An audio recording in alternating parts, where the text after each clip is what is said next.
Hey there, friends. In this video, I'm going to be showing you how you can change your keyboard shortcuts in Adobe Premiere Pro. So it's really easy and only takes a few steps.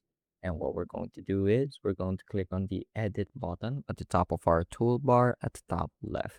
Then here, if you look all the way down, you're going to see an option called keyboard shortcuts. So this is where you can make your changes. Let's say I want to change my ripple to delete.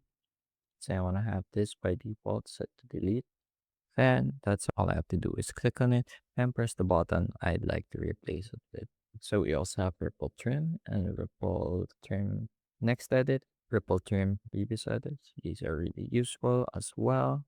And there are a ton of other hotkeys you can change. But for now, that's what I'm going to be doing. So if I should press Q, this should cut the clip to where the playhead is at the start. And W for the end. There we go. And I should also have the ripple delete set to my delete key by default. There we go. Just like in DaVinci Resolve. So now my workflow should be a lot smoother.